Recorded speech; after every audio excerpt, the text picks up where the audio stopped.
नमस्कार साथियों, स्वागत है आपका हमारे YouTube चैनल दृष्टि फॉर ऑल एग्ज़ाम में। हम लोग एक एनसीईआरटी की सीरीज़ लेके आ रहे हैं जिसमें हम आपको कम समय में एनसीईआरटीज़ को कैसे पढ़ना है इसके अप्रोच को बताते हुए और सही तरीके से कैसे हम एनसीईआरटीज़ से इम्पोर्टेंट पॉइंट्स को निकाल सकें उस पर भी चर्चा की जाएगी।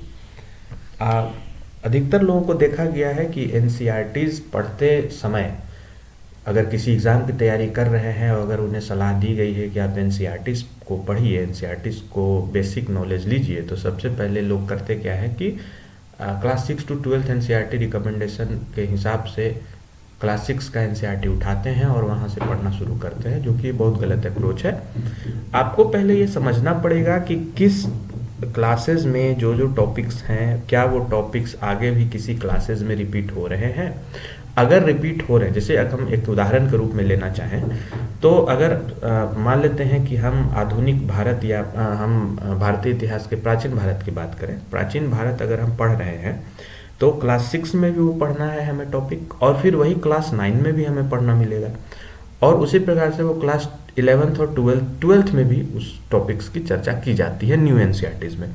तो हम ये क्यों ना करें कि हायर स्टडीज़ वाले जो किताब है, जो क्लास 12th में जो एनसीईआरटी पढ़ाई जा रही है, हम पहले उसी को अप्रोच करें। उससे हमें ये होगा कि उस टॉपिक पे, प्राचीन भारत पे, हमें एक समग्र बिंदुओं का संक्षेपण मिल जाएगा। उसके बाद अगर हम पीछे के क्लासेस की तरफ जाते हैं तो हम उसको एक रिवीजन के तौर पे ले सकते हैं और वहाँ से इंपॉर्टेंट फैक्ट्स को निकाल सकते हैं।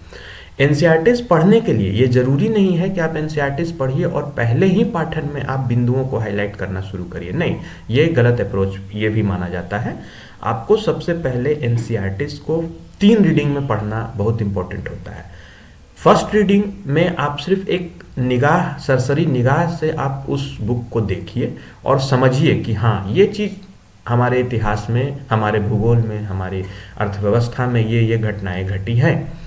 उसके बाद जब हम दूसरी बार उसका जब रीडिंग करेंगे तब हम पेंसिल लेंगे या पेन लेंगे और जो जो आपको इम्पोर्टेंट्स लग रहा है उसको हम वहाँ पे हाईलाइट कर देंगे। और उसी प्रकार से जैसे और उसके बाद फिर जो है हम हाईलाइट कर देंगे, और जब तीसरा पाठन हम करेंगे तब हम उसमें से तीसरे पाठन के दौरान हम पॉइंट्स निकालेंगे कि हमें कौन कौन से पॉइंट्स इम्पोर्टेंट हो सकते हैं। इसी आधार पे अलग अलग सब्जेक्ट्स का इसी प्रकार से अगर हम प्रक्रिया का उपयोग करें तो हम बहुत ही कम समय में सारे एनसीईआरटीज़ को कवर कर जाएंगे और हमें फिर किसी भी एग्ज़ाम में एनसीईआरटीज़ की ज़्यादा पढ़ने में दिक्कत महसूस नहीं होगी। हमारे वीडियो से, हमारे चैनल से बने रहिए। दृष्टि फॉर ऑल एग्ज़ाम। धन्यवाद।